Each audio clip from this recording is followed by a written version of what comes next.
Hello everyone, we're back again. This is Anjana Kumar. I'm the host of Talkies, the Anjana Kumar Show.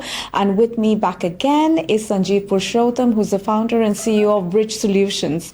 And today we have another interesting topic for you. This time we're going to be talking about not mixing your investments and to just stay with one investment module, because that's the only way you can earn more revenues and savings, if I'm correct. Yes. Okay, great. So, Sanjeev, welcome back again. So nice to have you back. Thank you. And I have to give a little anecdote of my mother. Please. She's 85 now. And God bless her. Wow. Thank you. Knock on wood. I know, knock on wood. Thank you. So she is a firm believer of this concept. She, for one, I think she's obviously, belongs to a different generation where there was so much mindfulness towards, protecting your money and savings. And she has always been of this mentality of not taking a lot of risk with her money. So she's only invested in fixed deposits. But those fixed deposits through the decades, like say 4, 5, 6, has compounded. Like she's literally made deposits from her interests. And with the result that I think she has nearly doubled or tripled her initial saving.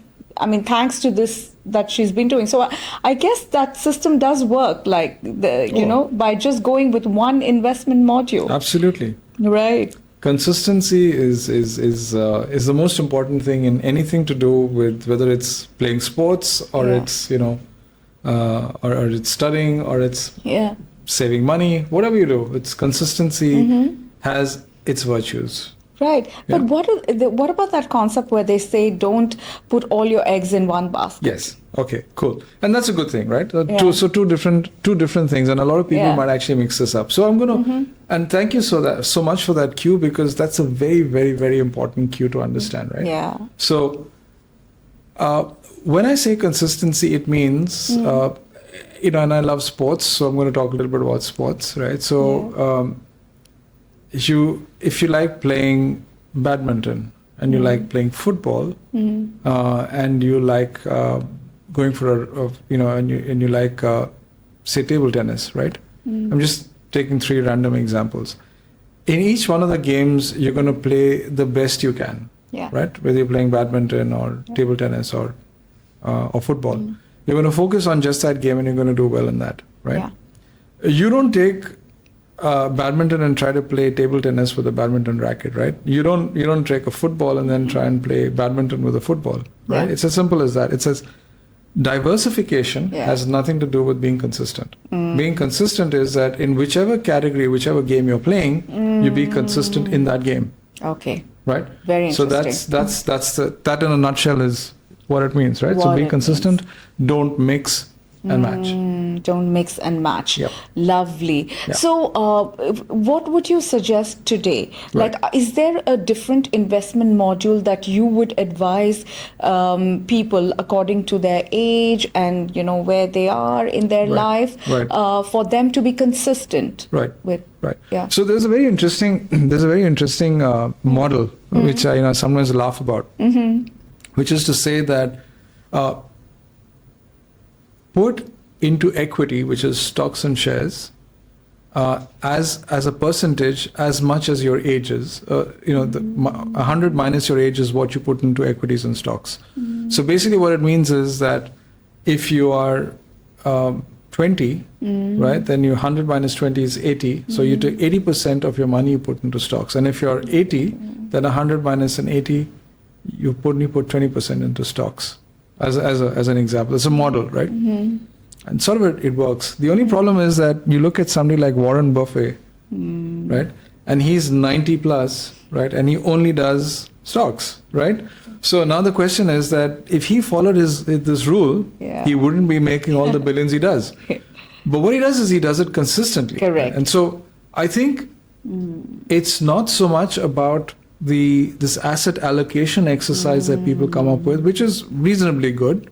but it's also about being consistent and knowing what you're doing. Right. Right. So that's why I'll come back to mix and match in a little bit. Right? So, That's so interesting that you bring that topic. It's important to be consistent, and also with consistency, it means you know the game better. Right. You, even if you're dabbling in like stocks, if you're playing with stocks, you know the turns, the ups and downs, and you can always move your cash around. So that's very important. What's trending today? What are people looking at investing? okay. So in real terms, asset classes haven't changed much for thousands of years, honestly, right? So typically your asset classes would be things like real estate, meaning the house, Yeah. places to trade or whatever. So basically buildings and related structures. The second category of assets, which has always been there since the beginning of time, has been commodities, which is essentially that, can I invest in gold, or can I invest in grain, or whatever else it is? I buy more of that and I can use it, and I can kind of trade it for something better, right? So investing in commodities is the second category. The third category is basically investing in ownership of a partnership or a company, right? Meaning that you work together with a few people and you own part of it, right? Yeah. And then you get value out of the profits that come from working together. And that's in essence what is called stocks, right? Or equity, meaning ownership of a company. Yeah. And then as time went on, many of us have heard stories about how some people had more money than they needed, and then they were able to lend money to others. And typically when you lend money, it's always in terms of, you will pay me back that money, but you will pay me back that money with something on top of it. Right? So it's usually a coupon, or it's an interest rate, or whatever else it is. Yeah. And that is typically what is called a fixed income asset, or a bond, or a fixed deposit, like what your mother does, right? So that's another category. So by and large, these asset categories have not changed. Some asset categories sort of translated, which was that something came in called cash, right? And cash initially in the initial years, cash was directly linked to a commodity, and so you could say that a pound of money was equal to a pound of gold. I mean, just as an example, right? It was equal to, but that's not the case. But generally, there was an equivalence between cash and a commodity. At some point of time, this cash and commodity linkage got delinked. Right? And now cash is basically what you call fiat, which is essentially a central bank's issuance of money to run an economy. And that's a completely different, so let's not go into that. But by and large, what you say is that your asset classes consist of real estate, fixed income, equities, commodities, and cash. Okay. Right? 5. These are the 5.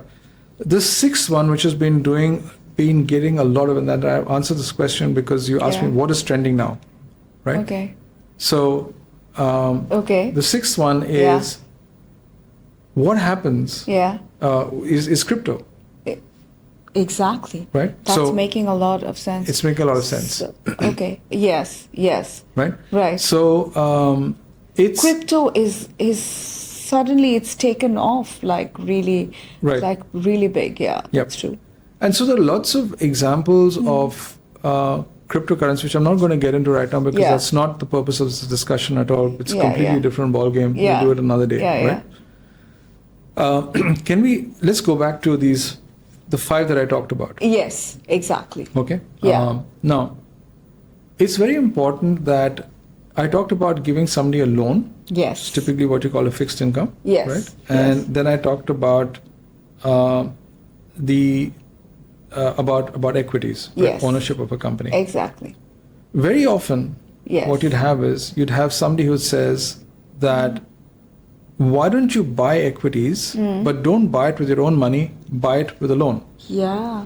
Right? Exactly. Now, that's what I call completely insane. Yeah. Right? Because exactly. You don't know what is happening. You've got to take care of these 2 different things which are happening in different timelines and different realities, right? And you're trying to balance these two other things. What happens suddenly if the interest rates go up? Absolutely.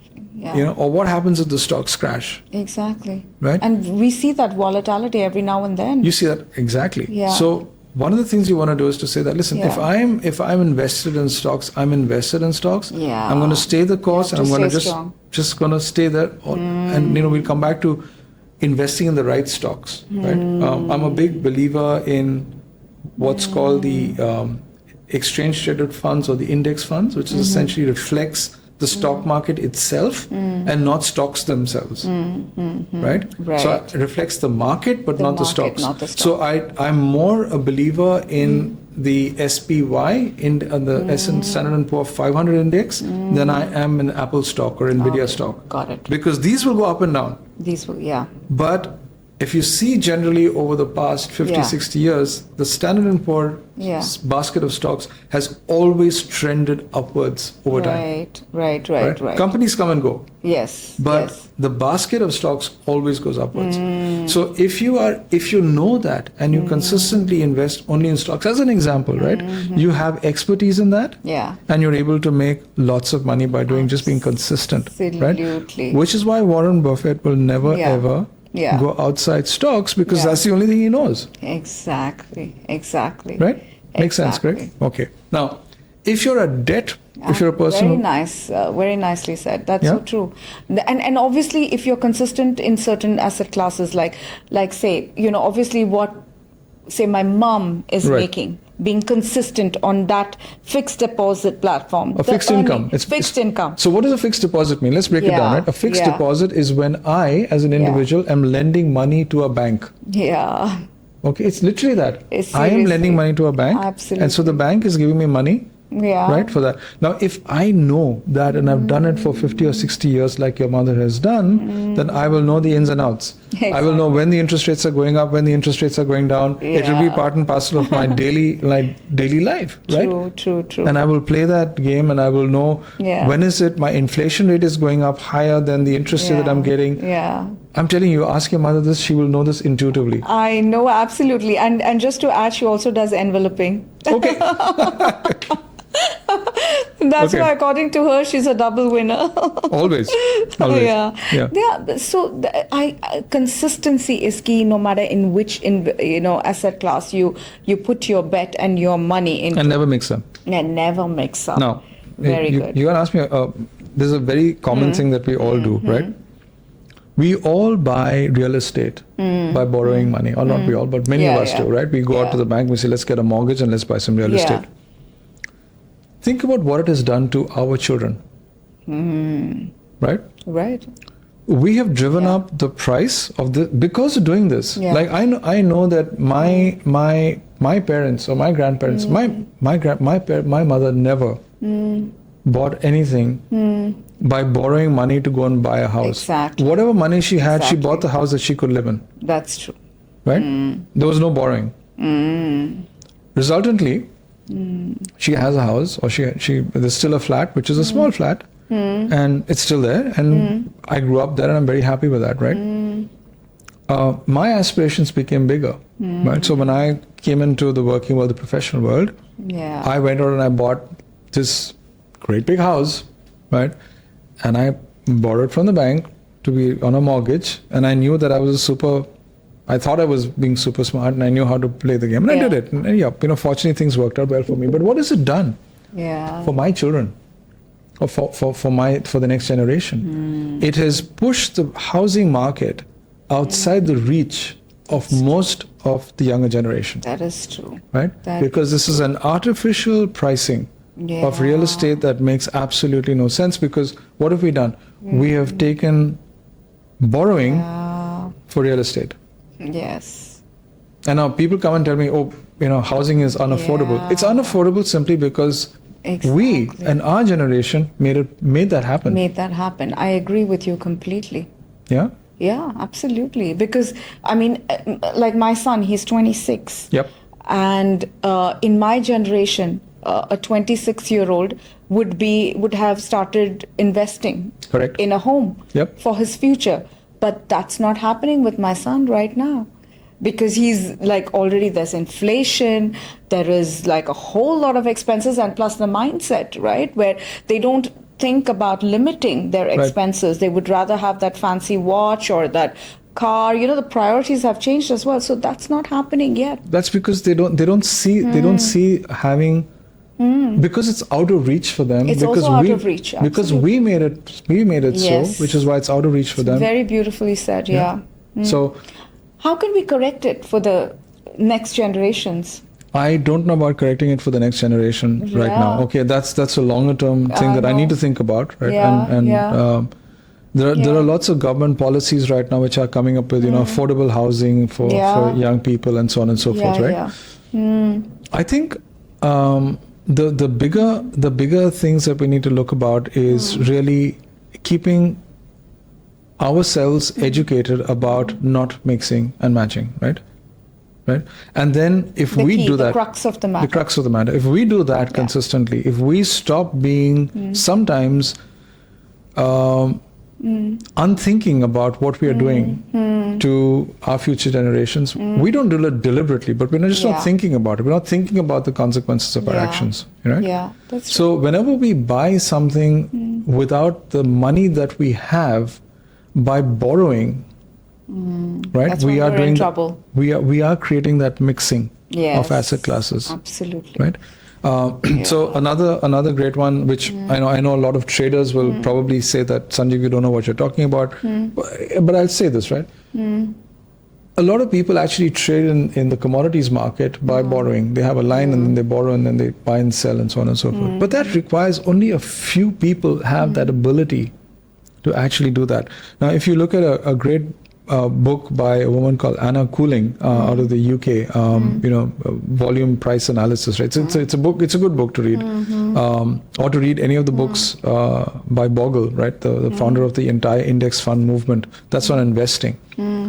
You will find that you need to be really, really, really well grounded in these techniques in order to be able to play the game. Yeah. Right? And then you can play the game. But I would say that 99% of people don't know how to do it. And for them, it's much, much better. Yeah. Don't be too smart. Yeah. Don't mix and match. Don't mix and match. So that's the main message that we want to give out here. Thank you so much, Sanjiv, again, for that very valuable information. We really hope to our viewers and listeners that you enjoyed this episode.